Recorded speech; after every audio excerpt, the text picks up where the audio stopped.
Olá pessoal, chegamos ao último vídeo do livro O que Jesus diria, do autor Tony Cook.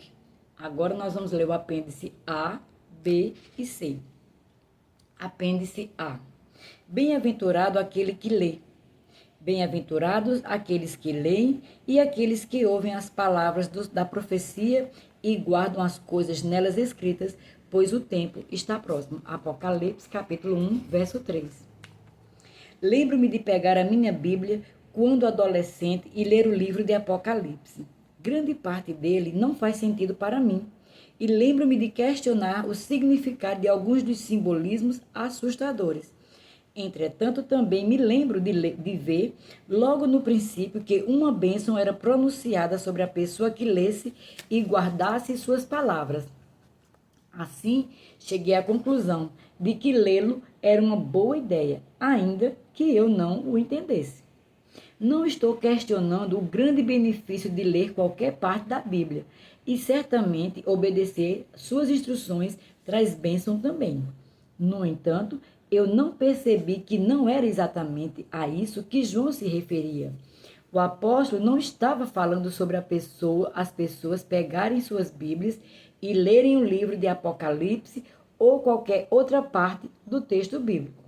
Em primeiro lugar, muitas pessoas no primeiro século eram analfabetas, especialmente se compararmos com os padrões atuais. Em segundo lugar, os membros regulares da igreja não teriam um exemplar pessoal da Bíblia, nem mesmo das cartas que haviam sido entregues às suas igrejas. A imprensa só seria inventada mais de 13 séculos depois e simplesmente não havia muitas cópias das escrituras disponíveis como vemos hoje. Quando as cópias foram feitas, elas eram muito dispendiosas devido à quantidade de trabalho envolvido e a maioria dos membros nunca chegaria a ter cópias dos evangelhos ou das epístolas. Quando chegavam cartas de um ministro importante nas diversas congregações, havia um leitor público que lia a carta em voz alta para os cristãos reunidos. Outra versão da Bíblia dá o sentido do que as congregações originais teriam entendido. Deus abençoe aquele que lê as palavras desta profecia para a igreja, pois ela abençoa todos que ouvem sua mensagem e obedecem aos que ela diz, porquanto o tempo está próximo. Apocalipse, capítulo 1, verso 3, na versão NLT. Também vemos essa prática defendida quando Paulo instrui Timóteo, que supervisionava a igreja de Éfeso na ausência do apóstolo. Enquanto você espera a minha chegada, dedique-se à leitura em público das escrituras sagradas, à pregação do evangelho e ao ensino cristão. 1 Timóteo, capítulo 4, verso 13, na versão NTLH. Anteriormente, quando Jesus voltou a Nazaré, depois do seu batismo e do tempo da sua tentação, ele foi à sinagoga e levantou-se para ler. Lucas 4,16. Séculos antes disso, uma assembleia pública ocorreu depois que Neemias levou os judeus a reconstruir os muros de Jerusalém. O que aconteceu em seguida é esclarecedor. Eles iam lendo o livro da lei e traduzindo, e davam explicações para que o povo entendesse o que era lido. Neemias, capítulo 8, verso 8. Não é difícil imaginar que o mesmo tipo de cenário provavelmente ocorria quando as igrejas recebiam cartas de João ou de outros apóstolos. Os leitores indicados liam o texto real e depois os pastores davam explicações para que o povo entendesse o que era lido. Não seria surpresa se essas cartas fossem revistas inúmeras vezes durante uma série de cultos e o pastor compartilhasse muitas mensagens expondo e ampliando os temas que Jesus havia trazido à atenção deles. Depois de mencionar a bênção que acompanha ler, ouvir e guardar essas palavras, João acrescenta, pois o tempo está próximo. Essas palavras acrescentaram um elemento de urgência e atenção a tudo que foi dito. Grandes desafios estavam em questão. Deus estava trabalhando e o seu povo precisava responder e obedecer rapidamente. Jesus não esperava que as congregações ouvissem essas palavras de forma casual e sem pressa. E ele também não tinha a expectativa de que eles respondessem de forma indiferente e desdenhosa às suas instruções. Jesus desejava que o povo ouvisse suas palavras com expectativa e agisse com base nelas de forma respeitosa e diligente. Há uma grande bênção para aqueles que leem, ouvem e obedecem à palavra de Deus. E se o tempo estava próximo para eles, muito mais próximo está agora. Apêndice B. Idolatria no século XXI. Aqueles que conhecem a Bíblia se lembrarão dos israelitas adorando o bezerro de ouro enquanto Moisés estava no Monte Sinai recebendo os 10 mandamentos, assim como a inclinação deles para adorar Baal e os deuses dos outros países vizinhos. Até Salomão caiu nas garras da sedução da idolatria. Sendo já velho, suas mulheres lhe perverteram o coração para seguir outros deuses, e o seu coração não era de todo fiel para com o Senhor seu Deus, como fora o de Davi seu pai. Salomão seguiu a Astarote, deusa dos Sidônios, e Milcom, abominação dos Amonitas. Assim fez Salomão o que era mal perante o Senhor, e não perseverou em seguir ao Senhor como Davi seu pai. Nesse tempo, edificou Salomão um santuário a Quemos, abominação de Moabe, sobre o monte fronteiro a Jerusalém, e a Maloque, abominação dos filhos de Amon. Assim fez para com todas as suas mulheres estrangeiras, as quais queimavam incenso e sacrificavam a seus deuses. 1 Reis, capítulo 11, do verso 4 ao 8. É uma tragédia que alguém que tenha tanta sabedoria e a compartilhava com outros não tenha permitido que sua própria vida fosse governada pela sabedoria de Deus ou pelo temor do Senhor. À medida que a Bíblia traça a ascensão e a queda dos vários reis de Judá e de Israel, surge um padrão distinto. Praticamente todas as vezes que um bom rei subia ao poder ou era impactado pela grandeza de Deus, uma das primeiras coisas que ele fazia era começar a erradicar a idolatria da terra. Os regentes que verdadeiramente temiam a Deus levavam os 2 primeiros mandamentos a sério. Não terás outros deuses diante de mim. Não farás para ti imagem de escultura, nem semelhança alguma do que há em cima nos céus, nem embaixo na terra, nem nas águas debaixo da terra. Não as adorarás, nem lhes darás culto, porque eu sou o Senhor teu Deus, Deus zeloso, que visito a iniquidade dos pais nos filhos até a 3ª e 4ª geração daqueles que me aborrecem. Êxodo capítulo 20, do verso 3 ao 5. Os primeiros cristãos viviam em um mundo que era completamente permeado pelos deuses dos gregos e romanos. Quando Paulo visitou Atenas, o seu espírito se revoltava em face da idolatria dominante na cidade. Atos 17, verso 16. Um escritor antigo escreveu de forma humorística que em Atenas era mais fácil encontrar um deus que um ser humano. 2000 anos se passaram desde então e os cristãos modernos podem supor falsamente que a idolatria era uma prática exclusivamente antiga e pré-científica. A verdade é que, embora a idolatria possa ter mudado de forma e expressão, ela está bastante viva no mundo de hoje. Há um princípio na idolatria que transcende uma forma ou uma prática específica. D.L. Moody disse: você não precisa ir às terras pagãs hoje para encontrar falsos deuses. Os Estados Unidos estão cheios deles. Tudo que você ama mais do que Deus é o seu ídolo. Do mesmo modo, Martinho Lutero observou: tudo aquilo a que seu coração se apega e confia, esse é realmente o seu Deus. Nos tempos mais recentes, Timothy Keller ampliou algumas dessas mesmas visões. O que é um ídolo? É qualquer coisa que é mais importante para você do que Deus. Tudo que absorve seu coração e sua imaginação mais do que Deus, tudo que você busca para lhe dar aquilo que somente Deus pode dar. Um Deus falso é qualquer coisa que é tão central e essencial para a sua vida que, caso você a perca, ela parecerá não valer a pena ser vivida. Um ídolo tem uma posição tão controladora no seu coração que você pode gastar a maior parte de sua paixão, sua energia, seus recursos emocionais e financeiros nele, sem pensar duas vezes. Pode ser a família e os filhos, ou a carreira e o dinheiro, ou as realizações e a aprovação crítica, ou manter as aparências e a posição social. Pode ser um relacionamento romântico, a aprovação dos colegas, a competência e a habilidade, as circunstâncias seguras e confortáveis, sua beleza ou sua inteligência, uma grande causa política ou social, sua moralidade e sua virtude, ou até o sucesso no ministério cristão. Se alguma coisa se torna mais fundamental do que Deus para a sua felicidade, seu sentido na vida e sua identidade, então isso é um ídolo.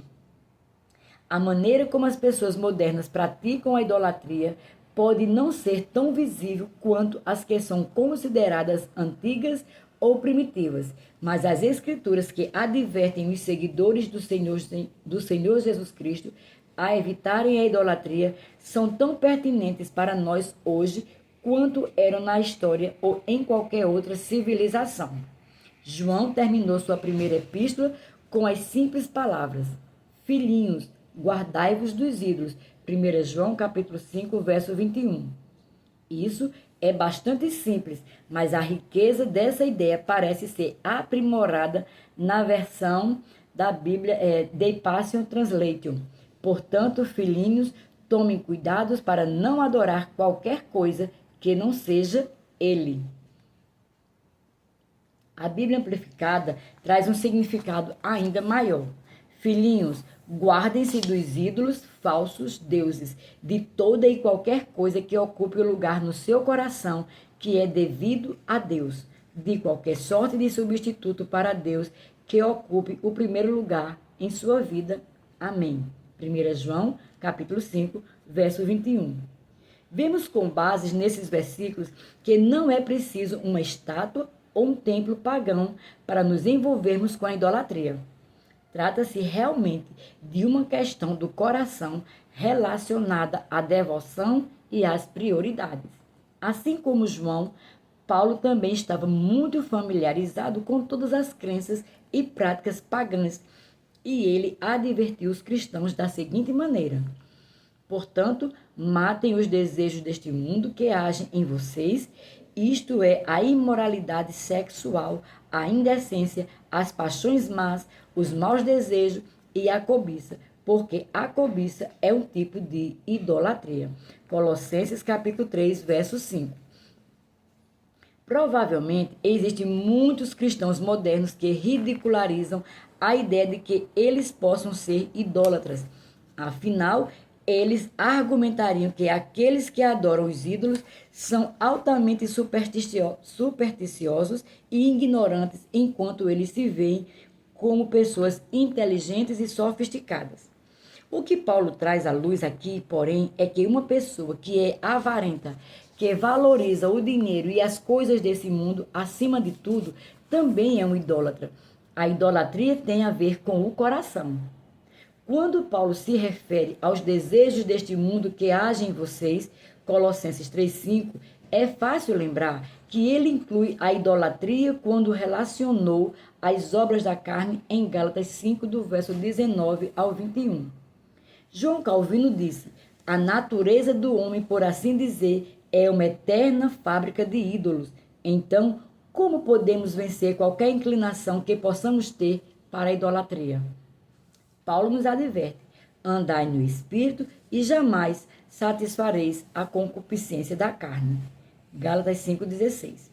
À medida que permitirmos que o Espírito Santo nos influencie e nos governe, ele realmente nos guiará a toda a verdade, o que inclui nos dar poder para cumprir o primeiro e grande mandamento: amarás o Senhor teu Deus de todo o teu coração, de toda a tua alma e de todo o teu entendimento e de toda a tua força. Marcos 12, verso 30.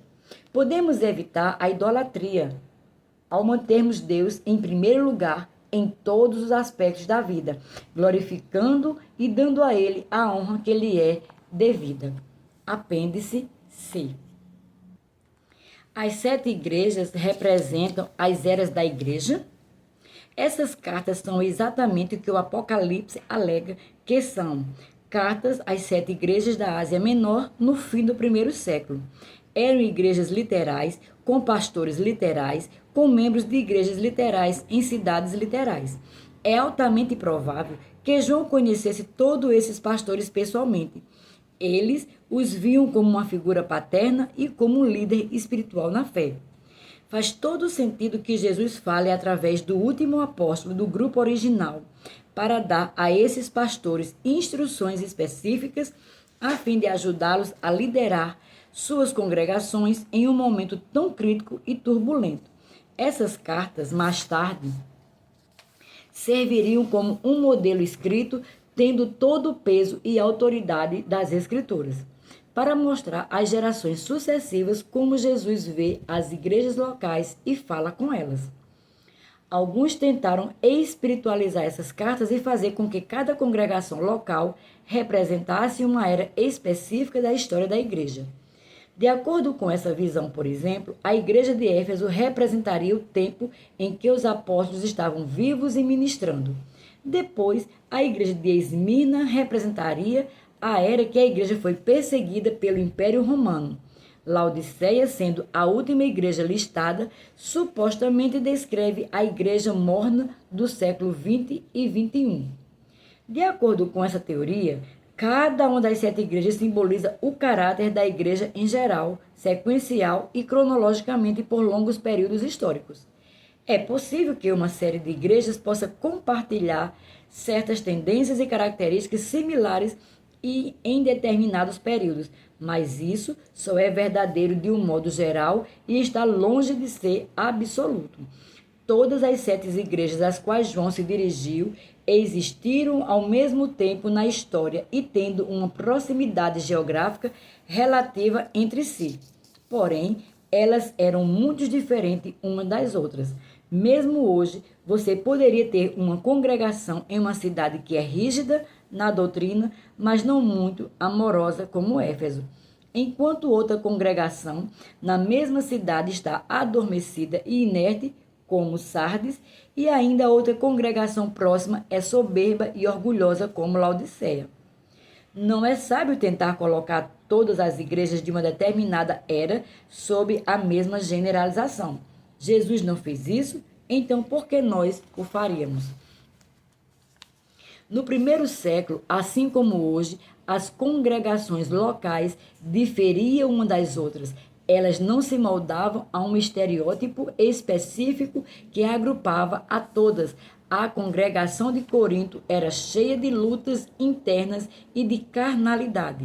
A igreja de Filipos, porém, era relativamente saudável e tinha muitos membros cuidadosos e amorosos. Cada igreja tinha os próprios pontos fortes e fracos. Nos seus primeiros dias, os cristãos em Éfeso eram prolíficos no evangelismo e na plantação de igrejas, mas não ouvimos coisas algumas nesses termos com relação às igrejas na Galácia. Elas tinham dificuldades com o legalismo e eram paralisadas por eles. Assim, como os seres humanos, cada igreja é única, embora os seres humanos e as igrejas possam ter certas semelhanças, não existem dois exatamente iguais. Os cientistas nos dirão que, embora gêmeos idênticos compartilhem do mesmo código genético, ainda assim não são exatamente iguais em todos os aspectos. O mesmo acontece com as igrejas. Nem todas as igrejas se encaixariam perfeitamente nas categorias das igrejas às quais João se dirigiu. Haveria igrejas hoje que têm um pouco dos traços de uma igreja e um pouco das características de outra. Se presumirmos que as 7 igrejas da Ásia Menor eram uma amostra representativa das igrejas do primeiro século, espera-se que outras igrejas, naquele tempo e agora, também tivessem outras características e problemas que não são necessariamente mencionadas em Apocalipse, capítulo 1, verso 3. Tentar fazer as 7 igrejas refletirem essas sequências da igreja simplesmente não nos dá um quadro preciso. Por exemplo, alegar que a igreja de Laodiceia simboliza a igreja morna das últimas décadas é desconsiderar completamente a multidão de igrejas ao redor do mundo que estão em chamas com o poder do Espírito Santo e engajadas com zelo no evangelismo e em missões. Essas congregações não se parecem em nada com a igreja de Laodiceia. Na verdade, elas são exatamente o oposto. Os escritos de João focam em características e problemas específicos em congregações locais específicas e creio que seríamos sábios em ter a mesma perspectiva. Muitas vezes foi dito: quando o sentido claro da Bíblia fizer sentido, não procure outro sentido, para que as coisas não fiquem sem sentido. Isto está em conformidade com outro princípio, de que a solução ou explicação mais simples de uma questão geralmente é a correta. Essa abordagem direta e prática não nos permite ler as cartas às 7 igrejas literalmente ao mesmo tempo que nos permite valorizar sua sabedoria e beleza. Essas igrejas existiram simultaneamente em um tempo difícil e estavam passando por diversos problemas. Jesus se dirige a elas através do apóstolo João e lhe traz esperança, encorajamento e até correção para seu benefício e para avanço da sua fé. Acabamos de concluir o livro O que Jesus diria, do autor Tony Cook. Sejam abençoados na prática da palavra.